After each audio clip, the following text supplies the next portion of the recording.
तो आपका एक बार फिर से स्वागत है एम्पलीट्यूड क्लासेज के ऑफिशियल यूट्यूब चैनल पर। और अपन ने जो पहले वाला जो ये वीडियो था उसमें अपन ने दो टाइप के क्वेश्चन करवाए थे आपको। एक तो टाइम एंड एनर्जी रिलेशन, जो कि क्वेश्चन पूछा गया है काफी बार, और उस पे आपको बेस्ट क्वेश्चन भी करवाए थे। पोटेंशियल एनर्जी दी हुई हो तो आप किस तरीके से टाइम और एनर्जी के अंदर रिलेशन फाइंड आउट कर सकते हो। अब देखो, उसके बाद आपको एक ऐसा मतलब बीच में मैंने टॉपिक करवाया था जिससे आप विदाउट डिटेल सॉल्यूशन किसी जो ऑप्शन है उसको पिक कर सकते हो, तो उस पे भी आप जाओ। मुझे लगता है कि काफी बेनिफिट मिलेगा उसको असाइनमेंट सोल्व करने के लिए। और आज वाला जो टॉपिक है ये काफी इंपॉर्टेंट है CSIR नेट के और IIT JEM या फिर जेस्ट गेट में काफी एग्जामिनेशन में इसके क्वेश्चन आते हैं। और ये क्वेश्चन आता ही है, मे बी किसी ना किसी एग्जाम में आपको पूछा जाएगा। गेट, नेट और IIT JEM जेस्ट वगैरह में सभी में क्वेश्चन पूछा जाएगा। तो अपन बात करते हैं आज अच्छे टॉपिक की, कंजर्वेशन लॉज। अब कंजर्वेशन लॉ पे अपन बेसिकली तीन पे बात करेंगे। तीन पे बात करेंगे। एक conservation linear momentum, conservation of angular momentum और कंजर्वेशन ऑफ एनर्जी। तो पहले अपन वन बाय वन चलेंगे। तो सबसे पहले अपन बात करते हैं conservation law of linear momentum. अब आपको पता है किसी भी बॉडी को मोमेंटम देने के लिए उसको धक्का लगाना पड़ेगा। धक्का लगाने का मतलब आप फोर्स उस पे अप्लाई करोगे। किसी भी बॉडी पे आप फोर्स अप्लाई करोगे तो उस पे मोमेंटम में आएगी वो बॉडी। तो इसके लिए जरूरी है, देखो इक्वेशन ऑफ मोशन मैंने अच्छे से पढ़ाया था फर्स्ट वीडियो लेक्चर में। तो देखो F dp by dt equation of motion थी अपनी। यदि मैं आपको बोलूं कि इफ F इक्वल्स टू 0 है, यानी फोर्स उस बॉडी के ऊपर 0 है, तो उस बॉडी में कुछ मोमेंटम होगा क्या?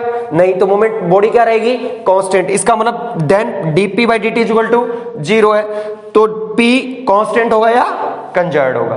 यही तो बात बोली कि मान लो किसी बॉडी पे आप फोर्स कांस्टेंट कर दोगे तो उस बॉडी में कोई मोमेंटम या मोमेंट नहीं होगा, इसलिए अपन क्या कह सकते हैं? P इक्वल्स टू कांस्टेंट या कंजर्व्ड। तो आप बेसिकली आपको करना क्या है कि उस जो बॉडी पे आपको किसी भी क्वेश्चन में दिया हो उसमें फोर्स फाइंड आउट करो और इस फोर्स को जीरो करके उस देखो कि वो क्वांटिटी जीरो आ रही है या नहीं आ रही है। तो आप उस पर पता लगा सकते हो कि लीनियर मोमेंटम कंजर्व्ड है या नहीं। अपन देखेंगे, जैसे आगे अपन चलते एक बार। देखो, इफ नेट फोर्स इज 0, मतलब उस बॉडी के ऊपर जितने भी फोर्स लग रहे हैं, जैसे इस बॉडी के ऊपर जितने भी फोर्स लग रहे हैं F1, F2, F3, F4, जिनका टोटल यदि नेट फोर्स है वो 0 है, then net momentum is conserved. इस पे भी इस बात करेंगे अपन। जैसे कोई एक सिस्टम लेंगे M1, M2 और उस पे अपन फोर्स लगा के देखेंगे कि M1 की वजह से M2 पे फोर्स लग रहा है, तो इसका मतलब M1 का मोमेंटम कंजर्व्ड नहीं है। और M2 पे M1 लगा रहा है, इसका मतलब M2 पे मोमेंटम कंजर्व्ड नहीं है। पर देखा जाए कि M1, M2 दोनों सिस्टम पे जो लगने वाला फोर्स है वो नेट फोर्स 0 है, तो M1 प्लस M2 का जो मोमेंटम होगा वो क्या होगा? कंजर्व्ड होगा, यानी कांस्टेंट होगा। इफ कॉन्स्ट कंजर्व्ड Fx 0 होगा तो Px कांस्टेंट होगा। जैसे मान लो कि Fx नॉट इक्वल्स टू 0, यानी जो x डायरेक्शन में लगने वाला जो फोर्स है वो 0 नहीं है, तो x डायरेक्शन में जो मोमेंटम है वो भी 0 नहीं होगा। आपको पता है फोर्स लगा रहे हो तो मोमेंटम में बॉडी आगे की तरफ खिसकेगी, है ना। तो जैसे फॉर एग्जांपल के लिए देखें, मान लो कि कोई दो वेक्टर हैं, A वेक्टर और B वेक्टर। तो इनका देखो यदि डॉट प्रोडक्ट किया जाए A डॉट B वेक्टर, तो आप क्या लिखोगे? A वेक्टर का मैग्नीट्यूड, B वेक्टर का मैग्नीट्यूड और उनके बिटवीन का जो कॉस थीटा है वो। तो A मैग्नीट्यूड को यहां रखता हूं, B मैग्नीट्यूड को इसके नीचे लेके जाता हूं, तो ये फॉर्म कैसी बन गई? आर के cap equals to R vector upon R magnitude. तो इसको मैं क्या लिख सकता हूं? इसको मैं बी कैप लिख सकता हूं क्या? इसको बी कैप, सॉरी, ये ए वेक्टर है, ये ए वेक्टर है और ये बी कैप लिख सकता हूं। तो ये क्या हो गया? Component of A along B direction. किसकी डायरेक्शन में? ए का कंपोनेंट है बी की डायरेक्शन में, ठीक है। तो उसी तरीके से मैं इसको ऐसे लिख सकता हूं क्या कि जैसे एफ वेक्टर डॉट एन के कैप। मान लो एन के कैप डायरेक्शन में जो फोर्स लगने वाला है वो क्या है? 0 है। तो आप क्या कह सकते हो कि जो P वेक्टर है डॉट एन के कैप डायरेक्शन में है वो क्या रहेगा हमारा? कांस्टेंट या कंजर्व्ड रहेगा, कंजर्व्ड रहेगा। ये बात बोले। अब देखो अपन इस पे बेस्ट क्वेश्चन भी करेंगे आगे, जैसे जितने भी क्वेश्चन आए हुए नेट एग्जामिनेशन में या फिर जेस्ट जेम या जिनमें भी आए हुए अपन क्वेश्चन करेंगे। अब एक आपको चीज बताता हूं मैं, जैसे एग्जांपल बताता हूं इसका।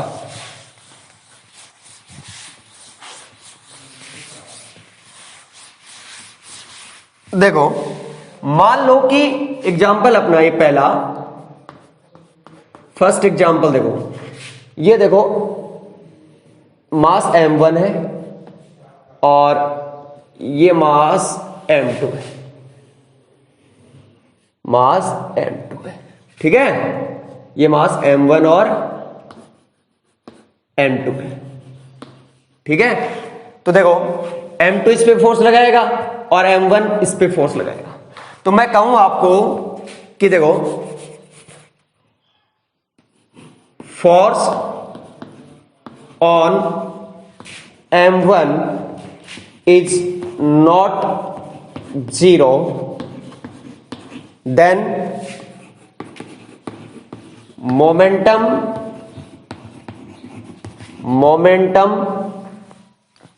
of m1 is not constant। यही बोल सकते हो आप। यदि ये लाइन और बोली जाए कि force on m2 is not zero, then momentum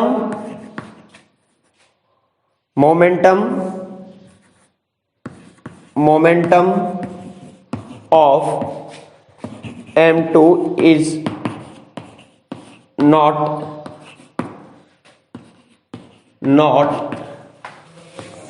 constant. देखा, जैसे बोला जाए कि एक m1 बॉडी है जिसपे m2 फोर्स लगा रहा है, m2 बॉडी पे m1 फोर्स लगा रहा है, तो नेट फोर्स तो इनका जीरो है, बट क्या है m1 तो m2 पे लगा रहा है, तो m2 का मोमेंटम कंजर्व नहीं होगा, उसी तरीके से m1 का भी मोमेंटम कंजर्व नहीं होगा। बट बोला जाए कि force on m1 plus m2 यानी सिस्टम पे is zero, then momentum of m1 plus m2 will be conserved। क्या बोल सकते हो आप कि force on m1 plus m2 is 0, then momentum of m1 plus m2 will be 0। तो आप देखो किसी भी तरीके से आपको क्या करना है, फोर्स फाइंड आउट करना है और फोर्स का देखना है कि यदि फोर्स उस पे जो नेट फोर्स है वो 0 है, तो उस बॉडी पे लगने वाला जो मोमेंटम है वो क्या होगा, कंजर्व होगा या कांस्टेंट होगा। तो अपन आगे और एग्जांपल देखते हैं। एक एग्जांपल देखते हैं अपन कि किस तरीके से लीनियर मोमेंटम कंजर्व रहता है। तो देखो जैसे कि अपन लीनियर मोमेंटम देखा, और ये अपन अभी मैंने बोला इस पे कि मास m1 पे मोमेंटम 0 नहीं है और m2 का मोमेंटम 0 नहीं है, अलग अलग देखा जाए तो, बट सिस्टम का देखा जाए m1 प्लस m2 का क्या है, मोमेंटम 0 था। तो इसी तरह से एक क्वेश्चन है, देखो in figure shown if mass move due to gravitational attraction what is ratio of their kinetic energy later time. कुछ समय के बाद उस काइनेटिक एनर्जी क्या होगी। तो मान लो तो काइनेटिक एनर्जी का रेशियो पूछा है, तो काइनेटिक एनर्जी फर्स्ट और काइनेटिक एनर्जी सेकंड। तो काइनेटिक एनर्जी फर्स्ट की क्या होगी, हाफ m1 v1 स्क्वायर। मान लो कि इस पार्टिकल जो m1 है ये फोर्स F1 और v1, और इधर से ये m2 और फोर्स F2 और v2, ठीक है।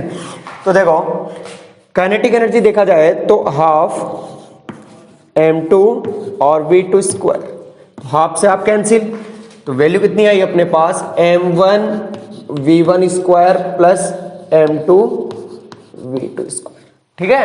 बट देखो आप क्या कर सकते हो, एक काम कर सकते हो, क्योंकि देखो आपको पता है कि जो ये फिक्स्ड बॉडी जो ये सिस्टम है, इस पे जो मोमेंटम है, मोमेंटम ऑन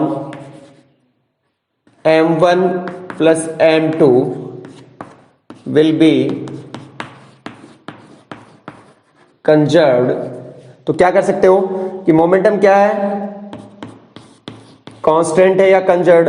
तो एक चीज बोल सकते हो, कांस्टेंट और कंजर्व्ड का मतलब क्या हुआ कि P इनिशियल और P फाइनल क्या होंगे, 0 बराबर होंगे। अब P इनिशियल मतलब पहले रेस्ट में, किस में है, रेस्ट में इसका मतलब मोमेंटम क्या है, 0 है, तो 0। फाइनल कितना हो जाएगा, m1 v1 और माइनस m2 v2, देखो एक इधर खींचेगा और एक इधर खींचेगा, डायरेक्शन अपोजिट होगी दोनों की। तो m1 v1 को क्या कर सकते हो यहां से, m1 v1 equals to m2 v2।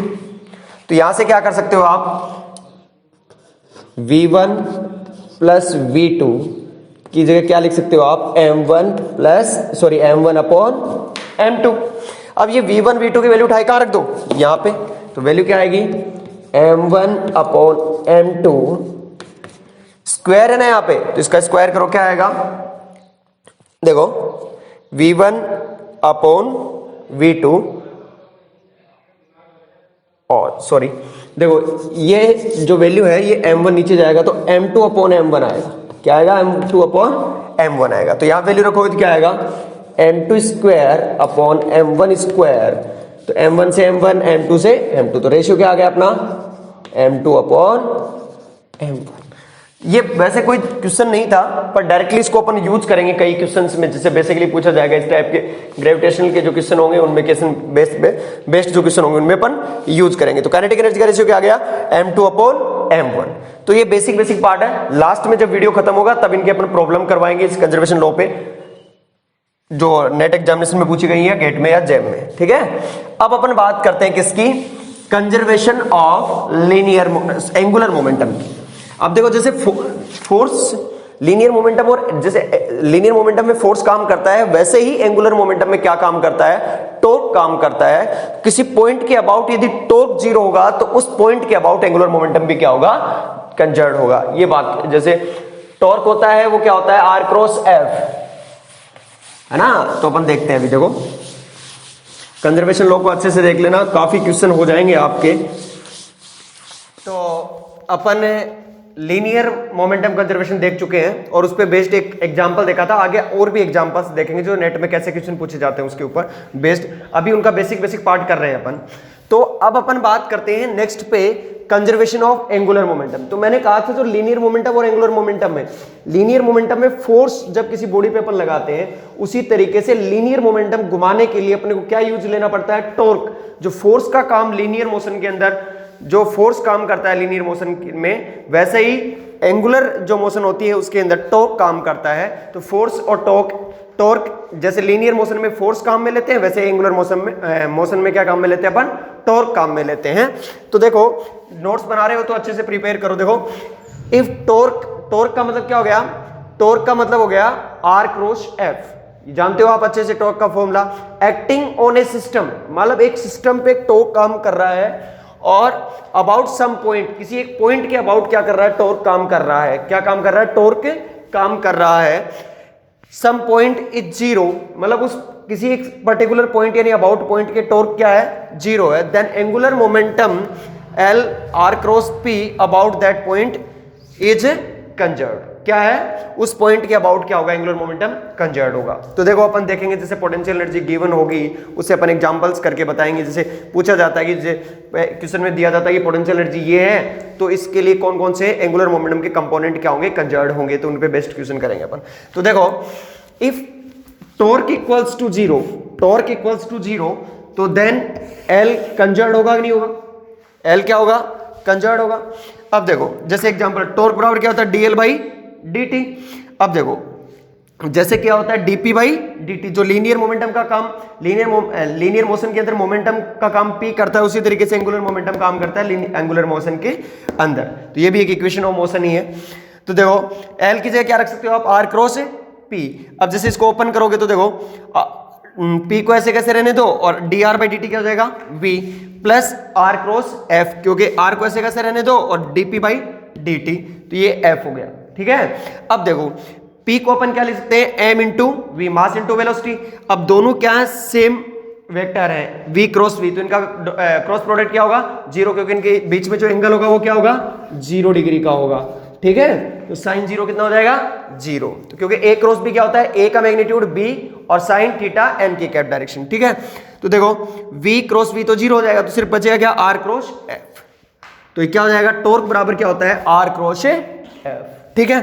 अब मैं मानता हूं कि टॉर्क 0 है तो एंगुलर मोमेंटम क्या होगा, कंजर्व्ड। उसी डायरेक्शन में देखो टॉर्क, ये मान लो x डायरेक्शन में 0 है, तो x डायरेक्शन में उसका एंगुलर मोमेंटम का कंपोनेंट क्या होगा, कंजर्व्ड होगा, ठीक है। तो मैं जनरली अपन बात बोलना चाहें जैसे कि अपन ने उसमें बोला था किसके अंदर, लीनियर मोमेंटम में, तो उसी तरीके से आप एंगुलर मोमेंटम में भी क्या कर सकते हो, बोल सकते हो, क्या बोल सकते हो कि जो, क्या बोल सकते हो आप कि यदि टो डॉट एन के कैप इक्वल्स टू 0 है तो एल एन डॉट एन के कैप भी क्या होगा, कंजर्व्ड होगा, क्या होगा, कंजर्व्ड होगा। ठीक है, तो आपको बेसिकली बात क्या है, टॉर्क फाइंड, जैसे टॉर्क है वो यदि 0 हो जाए तो आपको आर क्रॉस एफ निकालना है और उसको यदि 0 करके कंपोनेंट देखते हैं। अब इसके क्वेश्चन को कैसे डील करेंगे वो अपन देखते हैं। जैसे फर्स्ट क्वेश्चन इसके ऊपर बेस्ड है, वो क्वेश्चन देखते हैं किस तरीके से क्वेश्चन है। ये अपना पहला क्वेश्चन देखो कि जो एंगुलर मोमेंटम कंजर्वेशन है उस पे क्वेश्चन देखते हैं। जो क्वेश्चन क्या पूछा गया है, a particle is thrown from ground X Y plane in some arbitrary direction, gravity acts in downward direction minus Z cap, if point of projection is taken momentum is conserved about point of projection. किस मतलब कौन सा component है जो angular momentum का जो conserved रहेगा। तो देखो किस तरीके से आप यूज कर सकते हो। देखो मान लो कि एक पार्टिकल आपको फेंका गया है ऊपर की तरफ प्रोजेक्शन का, तो मान लो x z और y इस तरीके से है, कोई पार्टिकल फेंका गया है। तो देखो तो पार्टिकल पे जो नीचे की तरफ जो लगेगा, डाउनवर्ड जो लगेगा वो किस तरफ लगेगा, नीचे, और क्या लगेगा, फोर्स कौन सा काम करेगा, mg। कौन सी डायरेक्शन हुई, माइनस का k कैप। ये हो गया। अब अपने को सबसे पहला एंगुलर मोमेंटम कंजर्व्ड के कंपोनेंट निकालने के लिए सबसे पहले टॉर्क कैलकुलेट करना होगा। तो अपन टॉर्क कैलकुलेट करते हैं और टॉर्क का अपने को पहले से फॉर्मूला पता है। टॉर्क क्या होता है, r क्रॉस f, यही होता है। ये चीज पता होने के बाद आपको सिर्फ r तो वेक्टर पता ही है कौन सा होता है, x i cap plus y j cap plus z k cap, यही होता है। और क्रॉस प्रोडक्ट किसका करना है आपको, फोर्स कितना आपका mg और माइनस k कैप। ठीक है, तो एक बात तो पता चल गई आपको, x को आप क्रॉस करोगे k से। तो देखो साइक्लिक ऑर्डर में आप क्रॉस प्रोडक्ट करते हो तो इतना देखने की जरूरत है नहीं, वैसे देखने से पता लग जाना चाहिए, i और j और k। तो सबसे पहले आपको i से क्रॉस करना है k से, मतलब वापस अपोजिट करना है, किससे, i cross k। i cross k का मतलब क्या मिलेगा आपको, j मिलेगा। तो j कितना आ जाएगा, mg और x और क्या साथ में आएगा, j कैप पॉजिटिव, क्योंकि देखो माइनस पहले से ऑलरेडी से है। उसके बाद j को क्रॉस करना आपको k से, मतलब j को क्रॉस करना है k से, यानी j के बाद क्या आता है, k। तो j क्रॉस k, तो क्या मिलेगा आपको, माइनस y mg और i कैप। अब k को k से क्रॉस करोगे तो मतलब 0, तो टॉर्क आपके पास आ चुका है ये। अब टॉर्क में कौन सा कंपोनेंट एब्सेंट है, टॉर्क में कौन सा कंपोनेंट एब्सेंट है, टॉर्क में है टॉर्क का z कंपोनेंट इज 0। क्या है, टॉर्क का z कंपोनेंट 0 है यहाँ पे भाई। Torque tau x tau y tau z, जो z कंपोनेंट है वो 0 है। अब जैसे z कंपोनेंट 0, तो मैंने बोला कि टॉर्क जिस पॉइंट के अबाउट 0 होगा, यानी टॉर्क z 0 है, तो Lz क्या होगा, कांस्टेंट या कंजर्व्ड। तो कौन सा कंपोनेंट है एंगुलर मोमेंटम का, Lz कंपोनेंट क्या होगा, इसका कंजर्व्ड होगा। तो बेसिकली बात क्या है, जब एंगुलर मोमेंटम की बात की जाएगी तो आपको बेसिकली सबसे पहले टॉर्क कैलकुलेट करना है। टॉर्क कैलकुलेट करने के लिए आपको फोर्स चाहिए, तो फोर्स आपको बेसिकली पता होना चाहिए कौन सा होगा, तो आप फिर आसानी इजीली क्या कर सकते हो, फाइंड आउट कर सकते हो। ठीक है, तो अपन आगे नेक्स्ट क्वेश्चन पे देखते हैं। जैसे पोटेंशियल एनर्जी गिवन हो और उसके बाद आपको यदि टॉर्क का कंपोनेंट पूछा जाए तो किस तरीके से आप सॉल्यूशन कर सकते हो। तो अपन एक पोटेंशियल एनर्जी का क्वेश्चन और देखते हैं किस तरीके से सॉल्यूशन होगा। तो एक क्वेश्चन और देखते हैं, जैसे पोटेंशियल एनर्जी दी हो, और भी क्वेश्चन देखेंगे अपन, पर एक क्वेश्चन पहले देखते हैं। देखो a particle moves in a potential energy Vx equals to X square plus Y square plus Z square by 2 which component each and are conserved. मतलब कौन सा इसमें से जो ऑप्शन होगा वो जो कंपोनेंट होगा वो कंजर्व्ड होगा। तो देखो पहले मेथड से करते हैं, फिर आपको शॉर्ट ट्रिक से बताएंगे। देखो पहले मेथड क्या कहता है कि यदि एंगुलर मोमेंटम का जो कंपोनेंट फाइंड आउट करना, तो पहले टॉर्क फाइंड आउट करना पड़ेगा। टॉर्क के लिए क्या चाहिए आपको? टॉर्क के लिए फोर्स चाहिए। तो पोटेंशियल एनर्जी दी हुई है, तो पोटेंशियल एनर्जी और फोर्स में एक रिलेशन आपको पता है कि आपको पोटेंशियल फोर्स फाइंड आउट करने के लिए पोटेंशियल एनर्जी से F इक्वल्स टू माइनस का डेल यू फाइंड आउट कर सकते हो।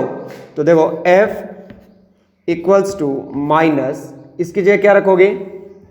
डेल बाई डेल्टा x और I cap plus J cap del by delta y plus K cap del by delta z।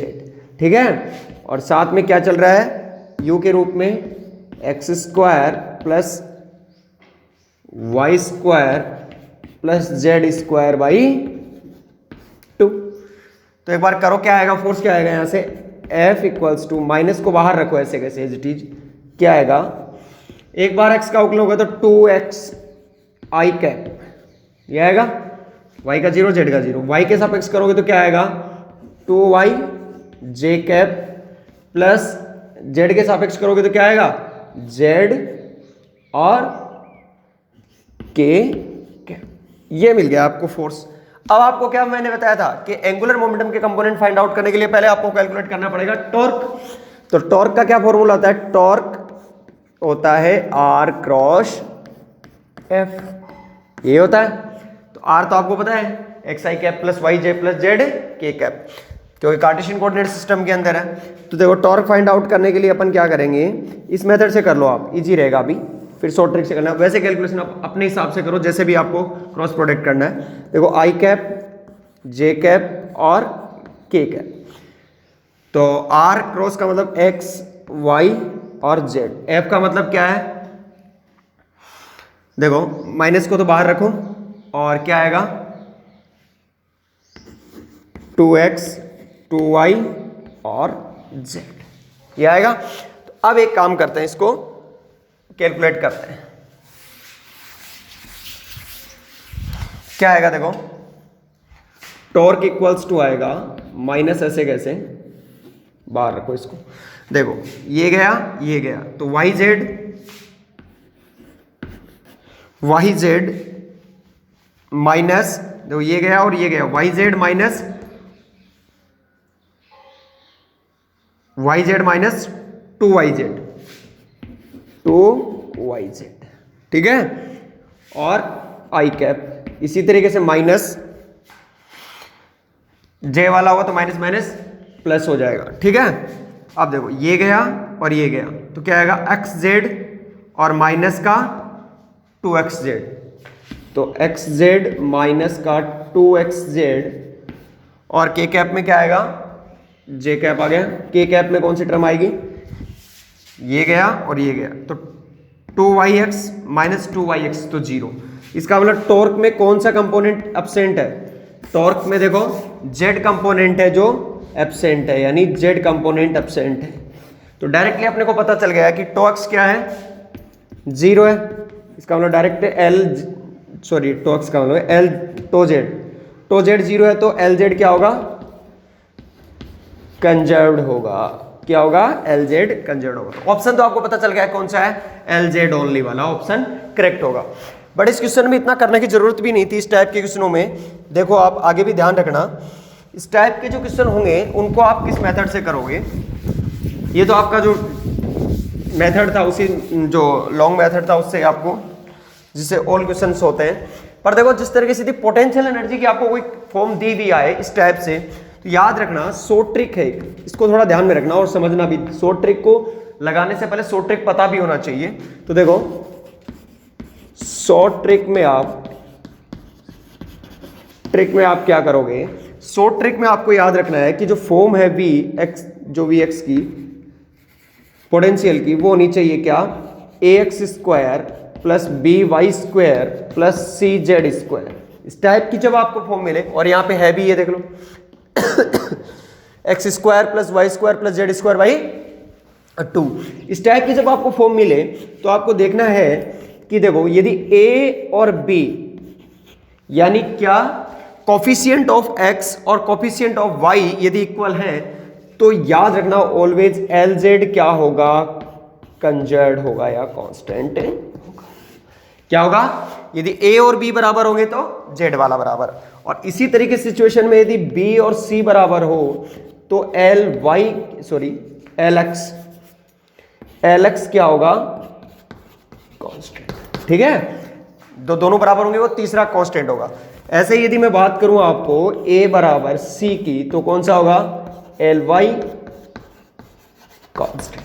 ठीक है, तो अब इस क्वेश्चन को देखते ही आपको पता लग जाना चाहिए। देखो क्या है कोफिशिएंट 1 1 और 1/2, तो ए और बी क्या है कोफिशिएंट बराबर है, तो डायरेक्टली क्या होगा एल जेड इज कांस्टेंट। तो आपको इतना करने की जरूरत नहीं थी, शॉर्ट ट्रिक से भी आप कर सकते हो क्या, L Z is a constant. ठीक है, अब नेक्स्ट एग्जांपल और करते हैं, कौन सा एग्जांपल किस तरीके से सोल्व किया जा सकता है। देखो तो अपन ने एंगुलर मोमेंटम पे एक क्वेश्चन देखा, अब लीनियर मोमेंटम पे भी एक क्वेश्चन देख लेते हैं एक बार अपन।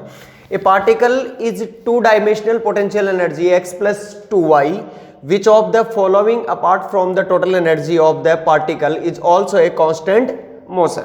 तो जिस टाइप से क्वेश्चन पूछा गया था अपना, इस टाइप से बहुत बार क्वेश्चन पूछा जा चुका है, नेट में भी पूछा जा चुका है, गेट में भी पूछा जा चुका है और टीफर में भी क्वेश्चन पूछा जा चुका है। तो आपको करना क्या, देखो मेथड तो ये कहता है अपना कि मेथड ये कहता है कि अपना जो एफ वेक्टर डॉट एन के कैप इक्वल्स टू 0 है तो पी वेक्टर डॉट एन के कैप क्या होगा, अपना कांस्टेंट होगा। यही है मेथड। देखो पहले मेथड से करते हैं फिर शॉर्ट ट्रिक से करेंगे। देखो पहले आपको एफ चाहिए, तो एफ चाहिए तो एफ का मैंने बोला पोटेंशियल एनर्जी के साथ रिलेशन होता है एफ इक्वल्स टू माइनस का डेल यू, यही होता है। तो एक काम करो, आपको निकालने के लिए देखो वापस से वही माइनस एज इट इज और I cap del by delta X, और यहां से x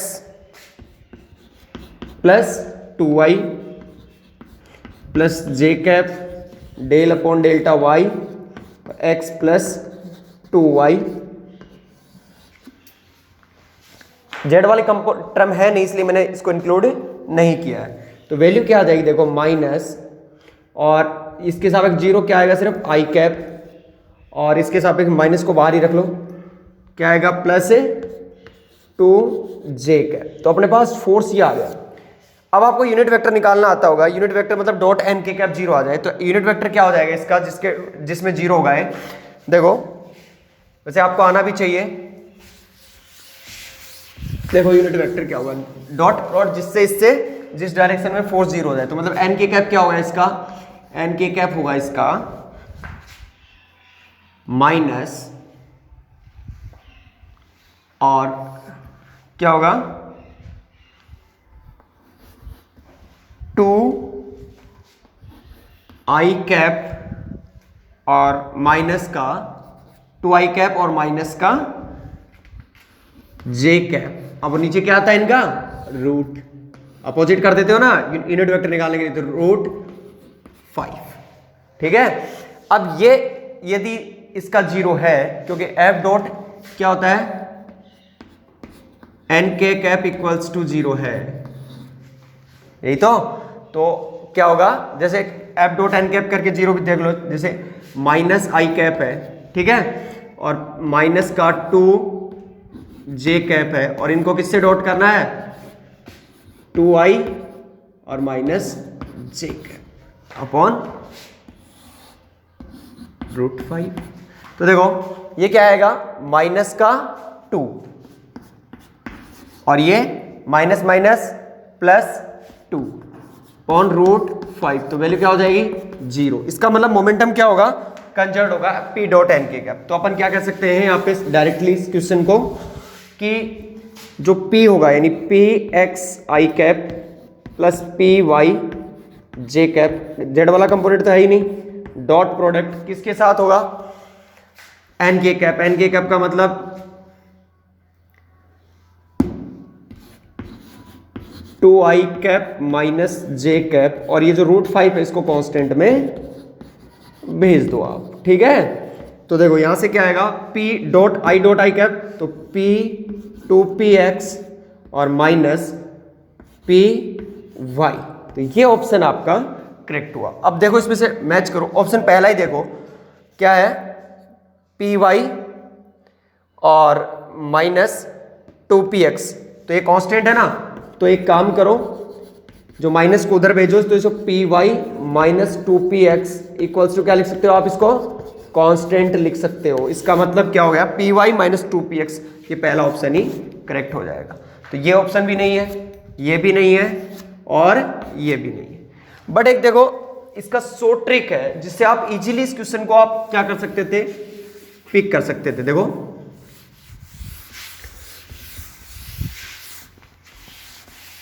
देखना आप ध्यान से, शॉर्ट ट्रिक को ध्यान से देखना।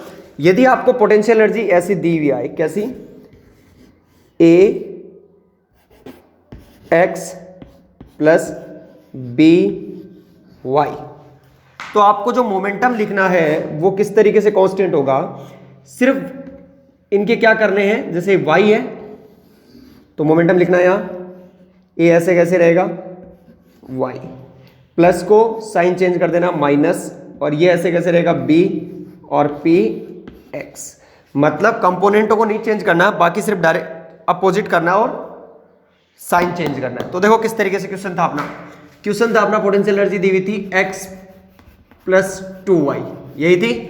क्या कहा कि इसको यहां लेके आओ, मतलब पी वाई, ठीक है, कॉस 1 का 1 माइनस और 2px, कौन सा ऑप्शन है, फर्स्ट ऑप्शन मिल रहा है क्या। तो देखो डायरेक्टली आप इससे कर सकते हो इजी मेथड से। शॉर्ट ट्रिक यही ध्यान में रखनी है, इस चीज को आपको ध्यान में लेके चलना है, राइट डाउन कर लेना, अलग से क्वेश्चनों में काम में आएगी। अब अपन पोटेंशियल एनर्जी के बारे में देखते हैं, कुछ कंजर्वेटिव जो फोर्सेज है उनके बारे में देखते हैं, क्योंकि वो भी अपन ने जो आगे क्वेश्चंस करने वाले हैं उनमें आपको हेल्प करेंगे कि पोटेंशियल एनर्जी किस तरीके से फोर्स के साथ होती है और कंजर्वेटिव फोर्स क्या होते हैं, उनकी क्या बेसिक पार्ट होता है, उस पर डिस्कस करते हैं। चलो ठीक है, और भी क्वेश्चंस अपन करेंगे नेक्स्ट, जो इसका जो एंडिंग जो पार्ट होगा इसका वीडियो का, उसमें अपन कंजर्वेशन लॉ के काफी क्वेश्चन करेंगे, क्योंकि पीछे तो मैंने जो टॉपिक करवाए उनमें एक दो क्वेश्चन करवाए हैं, क्योंकि मुझे न्यूटोनियन का थोड़ा आगे किसका आना था, मुझे जल्दी, इसलिए अभी क्या करेंगे अपन, कंजर्वेशन लॉ पे काफी क्वेश्चंस करेंगे। पहले एक बार थोड़ा इसका बेसिक देख लेते हैं, उस पर एक क्वेश्चन देख लेते हैं, ताकि आप क्वेश्चन सोल्व करो खुद से, तो आप कर सको इस टाइम, ठीक है। देखते हैं अपन, चलो देखो अपन क्या कर चुके हैं अभी तक, जैसे मोमेंटम का लीनियर मोमेंटम कंजर्वेशन देखा, एंगुलर मोमेंटम कंजर्वेशन देखा, उनके टाइप के क्वेश्चन थे, उनमें शॉर्ट ट्रिक्स जैसे किस तरह से बेस्ड दी वो भी अपन ने देखा कि शॉर्ट ट्रिक पे कम ध्यान दें वैसे, बट कहीं मिल जाए ऐसा सिचुएशन जिसमें आपको लग ही रही हो तो आप अप्लाई करें। अब अपन थोड़े से आगे बढ़ते हैं कंजर्वेशन लॉ के क्वेश्चनों पे, क्योंकि ये जो टॉपिक है कंजर्वेशन लॉज ये बहुत इंपॉर्टेंट है। तो एक पार्ट है इसमें, जैसे कंजर्वेटिव फोर्सेज, आप सब जानते हो कंजर्वेटिव फोर्सेज क्या होते हैं, बट थोड़ा सा एक्सप्लेन कर देते हैं ताकि आप नोट्स अच्छे से प्रिपेयर कर सको। A force is said to be conservative if, मतलब एक फोर्स कब वो कंजर्वेटिव होगा, कि जब उसका कर्ल क्या होगा फोर्स का, इक्वल्स टू 0, यानी del cross F equals to 0। और हाँ एक और चीज ध्यान रखना, इसके ऊपर वेक्टर नहीं लगाते हैं, कई जगह लगा हुआ मिलता है, क्योंकि देखो वेक्टर क्वांटिटी की एक डेफिनेशन होती है कि मैग्नीट्यूड के साथ साथ उसकी डायरेक्शन भी होनी चाहिए। तो देखो जो ये डेल होता है लेफ्ट ऑपरेटर, इस वैल्यू होती है I del by delta X, I cap del by del X, J cap del by delta Y, और plus K cap del by delta Z, ठीक है। ये 2-3 चीजें ध्यान में रखें, आगे यूज होने वाली हैं क्वेश्चंस में। एक तो ये कि इस पे एक तो वेक्टर नहीं लगता है, ये तो जनरल बात थी। चलो एक जो पोटेंशियल वर्ड है, ये क्लासिकल मैकेनिक्स में और क्वांटम मैकेनिक्स में as a consider potential energy कर सकते हो आप, बट जो इलेक्ट्रोडायनेमिक्स है उसमें आप इसको क्या नहीं कर सकते, पोटेंशियल एनर्जी को पोटेंशियल जो नहीं कंसीडर कर सकते। तो ये चीजें भी ध्यान में रखनी चाहिए आपको, ठीक है। अब अपन बात करते हैं कि यदि कंजर्वेटिव फोर्स है ये, तो del cross F is equal to 0, या फिर इसका लाइन इंटीग्रल क्या होगा, F dot D L equals to 0 होगा, ठीक है। अब देखो इनिशियल स्टेट से फाइनल स्टेट पे आप जाओगे, मान लो कि ये 2 स्टेट है, यहां से इनिशियल है, यहां फाइनल है, यहां से यहां जाओ, यहां से यहां जाओ, यहां से यहां मूव करो आप, तो क्या होता है, तीनों में ये पाथ पे डिपेंड नहीं करता है, पाथ क्या होता है, इंडिपेंडेंट होता है। तो इज पाथ इंडिपेंडेंट, ठीक है, लाइन इंटीग्रल देखो that is work done by force in closed path is zero, मतलब टोटल जो क्लोज्ड पाथ होगा उसके लिए वर्क डन कितना होगा, जीरो होगा। दूसरी बात, work done by force between 2 points is independent of path, independent of path.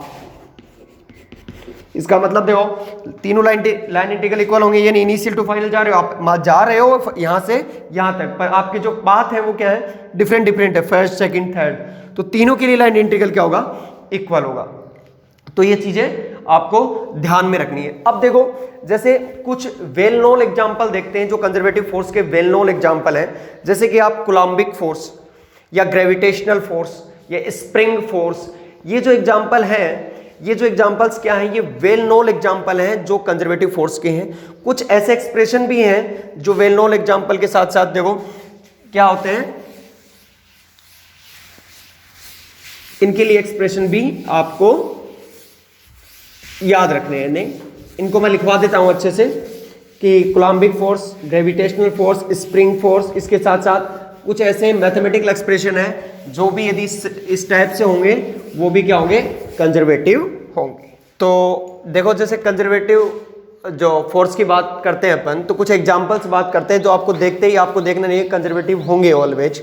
तो आपको वेल नोन एग्जांपल्स के बारे में आप देखते हैं, जैसे ग्रेविटेशनल फोर्स आप जानते हो सभी, क्या होता है, ग्रेविटेशनल फोर्स होता है F इक्वल्स टू माइनस का G m1 m2 upon r square, ठीक है, नेगेटिव साइन अट्रैक्शन को दर्शाता है। उसके साथ साथ आप कूलम्बिक फोर्स भी आप अच्छे से जानते हो, क्या होता है, F equals to k q1 q2 upon r square. और एक साथ में जानते हो स्प्रिंग फोर्स, स्प्रिंग फोर्स क्या होता है, F इक्वल्स टू माइनस का kx, इसको बोलते हैं रिस्टोरिंग फोर्स भी बोलते हैं, इसको क्या बोलते हैं, रिस्टोरिंग फोर्स भी आप बोल सकते हो।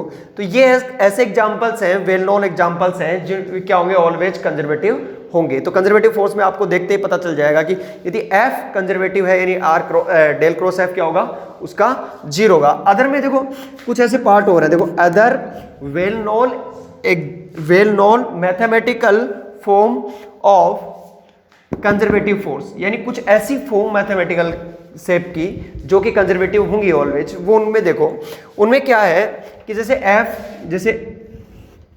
F1 जो आई कैप है उसके साथ x का फंक्शन हो, जैसे जे कैप हो उसके साथ ओनली y का फंक्शन हो, और k के साथ ओनली z का फंक्शन हो, तो वो भी ऑलवेज क्या होगा, कंजर्वेटिव फोर्स होगा। या फिर ये सेंट्रल फोर्सेज जैसे F जो शेप होती है, F equal to F of R के कैप, ये भी ऑलवेज क्या होंगे, कंजर्वेटिव फोर्स होंगे। तो आपको जैसे आगे क्वेश्चंस करवाएंगे तो उसमें डायरेक्टली मैं यूज लूंगा कि ये फोर्स वेल नोन एग्जांपल का है, इसमें डायरेक्टली इसमें del cross F equal to zero होगा, तो उनको अपने को शेप उठानी है, मतलब डायरेक्ट यहां से क्वेश्चन जो पॉइंट है उनको उठाना है।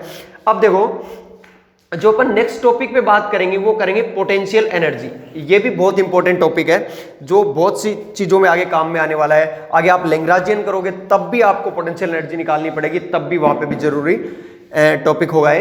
तो लैग्रांजियन में भी बहुत इंपॉर्टेंट टॉपिक है पोटेंशियल एनर्जी। और पोटेंशियल एनर्जी मैंने बोला कि जो पोटेंशियल एनर्जी है वो क्वांटम और क्लासिकल में जो पोटेंशियल वर्ड है वही पोटेंशियल एनर्जी है, बट देखो इलेक्ट्रोडायनेमिक्स में ऐसा नहीं है। बट देखो अपन क्या करेंगे, नेक्स्ट टॉपिक में पोटेंशियल के ऊपर बात करेंगे और इसके ऊपर बेस्ड जो न्यूमेरिकल होंगे पीछे के उनके ऊपर बात करेंगे। और जो कल से जो बातें आ रही थी कि भाई वीडियो बहुत कम, टाइम ड्यूरेशन कम है वीडियो का, जो मेरे पास व्हाट्सएप जो मैसेज आए थे या जो अपना टेलीग्राम ग्रुप है उस पर भी जो मैसेज आए थे, मैं बताना चाहता हूँ कि देखो कुछ कारणवश हमारा जो टाइम ड्यूरेशन है वो कम हो रहा था, पर जो अब इस वीडियो के जो बाद में जो भी वीडियो आएगा उसमें टाइम ड्यूरेशन हम बढ़ाने की पूरी कोशिश करेंगे, काफ़ी मतलब ड्यूरेशन काफ़ी बढ़ा देंगे उसके अंदर नेक्स्ट डे में। और जैसे भी हो तो कमेंट करके जरूर बताएं, जो भी प्रॉब्लम हो हम हमारे अंदर जो भी इंप्रूवमेंट हो वो कर सकें। धन्यवाद।